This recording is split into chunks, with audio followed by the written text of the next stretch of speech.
कायनात के सबसे अजीम और हैरानकुन असूलों के इस तज्ज़िये में खुश आमदीद। तो चलिए सीधा इसमें चलते हैं। अगले चंद मिनट के लिए जहन में मौजूद पुरानी मालूमात को थोड़ी देर के लिए भुला दीजिए, क्योंकि आज हम कायनात को बिल्कुल एक नए और अनोखे अंदाज से देखने वाले हैं। ये सफ़र दिमाग को बिल्कुल हिलाकर रख देगा। आज हम कायनात के 5 अहम राजों से पर्दा उठाएंगे। रोशनी की रफ्तार की तारीख, रोशनी लहर है या ज़र्रा, स्पेशल रिलेटिविटी, जनरल रिलेटिविटी और कशिश सकल, और आखिर में टाइम ट्रैवल और क्वांटम रेल्म की दुनिया। शुरुआत करते हैं हमारे पहले हिस्से से, रोशनी की रफ्तार की तारीख। ये सफ़र किसी पुरस्कार डिटेक्टिव स्टोरी से कम नहीं। दुनिया के अजीम तरीन जहनों ने सदियों तक इस राज को सुलझाने की कोशिश की। खैर, 1633 में गैलीलियो ने अपने शागिर्दों के साथ मिलकर 2 पहाड़ों पर लालटेन रखकर रोशनी की रफ्तार नापने का तजुर्बा किया, लेकिन वो बिल्कुल नाकाम रहे, क्योंकि रोशनी उनके कयास से कहीं ज़्यादा तेज़ थी। फिर 1675 का वक्त आया जब रोमर ने जुपिटर के चांद के ग्रहण को देखते हुए एक बेहतरीन अंदाज़ा लगाया। ऐसे ही आहिस्ता आहिस्ता साइंसदान सच्चाई के करीब आते गए, यहाँ तक कि आखिर में आकर माइकलसन और मॉर्ली ने एक अहम तरीन तजुर्बा किया, जिसने इस बहस को हमेशा के लिए एक नया रुख दे दिया। अब आते हैं दूसरे हिस्से पर। रोशनी की नौयत आखिर है क्या? ये लहर है या फिर ज़र्रा? तो रोशनी असल में है क्या? क्या ये पानी की तरह बहने वाली कोई लहर है या सीधी लाइन में चलने वाले ज़र्रात का कोई मजमुआ? एक तरफ हॉयगन्स की वेव थ्योरी थी। इनका मानना था कि रोशनी पानी की लहरों की तरह एक मखसूस मीडियम में चलती है, जिसे ईथर का नाम दिया गया। लेकिन दूसरी तरफ थे आइजैक न्यूटन, जिन्हें उस वक्त की फिजिक्स का थैनोस कहा जाए तो गलत नहीं होगा। न्यूटन ने प्रिज्म के जरिए यह साबित करने की कोशिश की कि रोशनी सीधी लाइन में पार्टिकल्स यानी ज़र्रात की शक्ल में चलती है। अब न्यूटन का असर और रसूख दुनिया में इतना ज्यादा था कि सबने उनकी पार्टिकल्स वाली बात को ही पैमाने हकीकत मान लिया। लेकिन साइंस किसी के असर और रसूख से नहीं, बल्कि तजुर्बात से चलती है ना? थॉमस यंग का मशहूर डबल स्लिट एक्सपेरिमेंट सामने आया। इस तजुर्बे ने दुनिया को हैरान कर दिया जब रोशनी होल्स में से गुजरकर एक इंटरफेरेंस पैटर्न बनाती हुई नजर आई। ऐसा सिर्फ तभी मुमकिन है जब रोशनी एक लहर यानी वेव हो। तो इस तजुर्बे ने साबित कर दिया कि रोशनी पार्टिकल्स नहीं है। इसके बाद एथर की तलाश दोबारा जोरों शोर से शुरू हो गई। फिर माइकलसन और मोर्ली के तजुर्बे ने पूरी दुनिया को हिलाकर रख दिया। उन्होंने साबित किया कि एथर जैसी किसी चीज का कोई वजूद नहीं है और खला में रोशनी की रफ्तार बिल्कुल मुकम्मल और मुस्तकिल है। अब चलते हैं तीसरे हिस्से की तरफ, आइंस्टाइन की स्पेशल रिलेटिविटी। यहां पर कहानी में एंट्री होती है फिजिक्स की दुनिया के सबसे पसंदीदा किरदार एल्बर्ट आइंस्टाइन की। आइंस्टाइन ने सोचा कि अगर रोशनी की रफ्तार अजीम तरीन और मुस्तकिल है और किसी भी हालत में तब्दील नहीं हो सकती, तो फिर वक्त को खुद बदलना पड़ेगा। अजीब लगता है ना? आइंस्टाइन का एक तेज चलती हुई ट्रेन और लाइट क्लॉक का मशहूर ख्याली तजुर्बा यही वाज़े करता है कि वक्त मुतलक या एब्सोल्यूट नहीं हो सकता। जो वक्त ट्रेन के अंदर मौजूद शख्स के लिए गुजर रहा है, वो बाहर खड़े हुए शख्स के लिए मुख्तलिफ होगा, ताकि दोनों के लिए रोशनी की रफ्तार का असूल कायम रह सके। तो यहां से हमें 3 बुनियादी बातें मिलती हैं। पहली, वक्त हर जगह और हर एक के लिए एक जैसा नहीं चलता। दूसरी, रफ्तार देखने वाले की निस्बत से रिलेटिव होती है। और तीसरी, एक चलती हुई घड़ी हमेशा आहिस्ता वक्त गुजारती है। इस हैरानकुन अमल को टाइम डायलेशन कहा जाता है।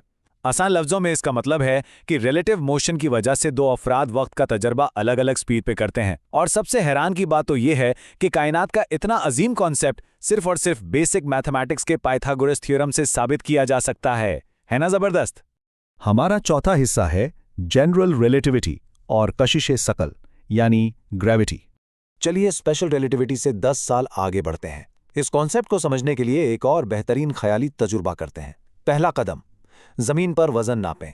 दूसरा कदम, अब फर्ज करें कि वजन एक ऐसे कमरे में नापा जा रहा है जो खला में 9.8 मीटर्स पर सेकंड स्क्वायर्ड यानी ठीक जमीन की ग्रेविटी के बराबर रफ्तार से ऊपर की तरफ एक्सेलरेट हो रहा हो। तीसरा कदम, यह तजुर्बा इस हैरानकुन नतीजे पर पहुंचता है कि इन दोनों के तबाई असरात बिल्कुल एक जैसे होते हैं। इन दोनों सिचुएशंस में फर्क करना बिल्कुल नामुमकिन है। और यही बात एक नए राज से पर्दा उठाती है। सोचिए, अगर खला में उस ऊपर की तरफ तेज होते हुए कमरे में एक रोशनी की किरण यानी फोटॉन को फायर किया जाए, तो कमरे के ऊपर जाने की वजह से वो फोटॉन सामने वाली दीवार पर थोड़ा नीचे जाकर टकराएगा। ऐसा लगेगा जैसे रोशनी का रास्ता मुड़ गया हो। अब क्योंकि एक्सेलरेशन और ग्रेविटी बिल्कुल एक ही चीज हैं, तो नतीजा ये निकलता है कि ग्रेविटी भी लाजमी तौर पर रोशनी को मोड़ती है। मशहूर फिजिसिस्ट जॉन व्हीलर का एक कॉल कायनात की इस हकीकत को मुकम्मल तौर पर समेट लेता है। कि स्पेस मादे को बताता है कि कैसे हरकत करनी है और मादा स्पेस को बताता है कि कैसे मुड़ना है। असल में ग्रेविटी और कुछ नहीं, बस मादा यानी मास की वजह से स्पेस टाइम में आने वाला कर्वेचर या मुड़ने का अमल है। आइंस्टाइन ने इस गहरे असूल को मर्क्यूरी ग्रह के मदार की अजीबोगरीब हरकतों की वजाहत करते हुए शानदार तरीके से साबित किया। इस इंतहाई मुश्किल मैथ में उनके दोस्त मार्सेल ग्रॉसमैन ने भी उनकी बहुत मदद की, जिसने कर्व स्पेस ज्योमेट्री को समझने में एक अहम किरदार अदा किया। आखिर में 5वां हिस्सा, टाइम ट्रैवल और क्वांटम रेल्म की दुनिया। अब इस वॉर्प स्पेस टाइम को वक्त के असरात के साथ जोड़कर देखते हैं। भारी ऑब्जेक्ट्स स्पेस में गहरा कर्व बनाते हैं, और याद रखिए, जहां ये कर्व ज्यादा गहरा होता है वहां वक्त उतना ही आहिस्ता गुजरता है। इस तसव्वुर को ग्रेविटेशनल रेडशिफ्ट कहते हैं। जहां कर्व बड़ा होगा वहां सिर्फ हाथ पर बंदी घड़ियां नहीं, बल्कि इंसानी जिस्म की बायोलॉजिकल क्लॉक यानी दिल की धड़कन, सेल की तब्दीलियां और बुढ़ापा होने का अमल भी आम लोगों की निस्बत इंतहाई स्लो हो जाता है। अगर आसान अल्फाज में इसे समझा जाए तो यही मसावत फ्यूचर में सफ़र करने का एक बिल्कुल मुमकिन तरीका फराहम करती है। लेकिन ये सब समझने के बाद दिमाग में एक मशहूर पॉप कल्चर सवाल जरूर आता है, क्या टाइम ट्रैवल वाकई मुमकिन है, जैसा blockbuster movie Avengers end game में दिखाया गया था? माजी में सफ़र करने की साइंस और उसकी मैकेनिक्स को समझना इंतहाई दिलचस्प है। इस सवाल की हकीकत समझने के लिए आम क्लासिकल फिजिक्स और क्वांटम रेल्म का मवाजना करना लाजमी है। आम दुनिया में वक्त लगातार एक सीधी लकीर में आगे की तरफ बहता है, लेकिन इंतहाई छोटी दुनिया यानी क्वांटम रेल्म बिल्कुल मुख्तलिफ उसूलों पर चलती है। वहां वक्त आम दुनिया की तरह बर्ताव नहीं करता। क्वांटम दुनिया में यह मुमकिन हो जाता है कि वक्त किसी जिस्म के आर पार गुजर जाए, बजाय इसके कि इंसान वक्त में से गुजरे। और यही बात एवेंजर्स के उस मशहूर टाइम हाइस्ट की फिजिक्स को थोड़ा बहुत वाजे करती है। टोनी स्टार्क ने जो जीपीएस बनाया था वो असल में क्वांटम रेल्म के अंदर उन प्रिसाइज कोऑर्डिनेट्स को ढूंढने का काम करता था जहां वक्त एक मखसूस रफ्तार से चल रहा हो।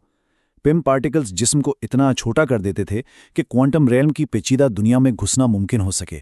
और सबसे अहम और लॉजिकल नुक्ता ये है कि माजी में जाकर की गई कोई भी तब्दीली किसी के असल मुस्तकबिल को कभी नहीं बदलती, बल्कि एक नया पैरेलल यूनिवर्स यानी मल्टीवर्स बना देती है। यह आइडिया बिल्कुल साइंटिफिक नजरिए के मुताबिक है। चलिए अब कायनात के अपने आखिरी दिलचस्प और दिमाग घुमा देने वाले असूल की तरफ बढ़ते हैं, जिसे लेंथ कंट्रैक्शन कहते हैं। जब किसी तेज रफ्तार चीज की स्पीड बढ़ते बढ़ते रोशनी की रफ्तार के करीब पहुंचती है तो उसकी फिजिकल लंबाई कम होना शुरू हो जाती है, यहां तक कि रोशनी की मुकम्मल रफ्तार पर पहुंचकर उसकी लंबाई सिकुड़ कर सिर्फ एक फोटोन के बराबर रह जाती है। ये ठीक ठीक साबित करता है कि रोशनी की रफ्तार पर दुनिया की कोई और चीज सफर नहीं कर सकती। सिर्फ और सिर्फ रोशनी ही इस आखिरी रफ्तार को छू सकती है। तो आज के इस तज्जिये में हमने बखूबी समझ लिया है कि स्पेस और वक्त कैसे मुड़ते हैं और ये वसी कायनात आखिर किन वारे असूलों पर चलती है। लेकिन इस सब के बाद एक बेहतरीन और गहरा सवाल पैदा होता है, जब ये कायनाती निज़ाम इतना लामहदूद और पेचीदा है तो हमारे अमाल इस कायनात के अजीम फैब्रिक पर आखिर कौन सा निशान छोड़ेंगे? कोशिश यही होनी चाहिए कि ऐसी मिसाल बनकर उभरें जो उस कायनात में लाजवाब हो। इस सफ़र में साथ देने का बहुत शुक्रिया। नई चीज़ें सीखते रहिए और कायनात को एक्सप्लोर करते रहिए।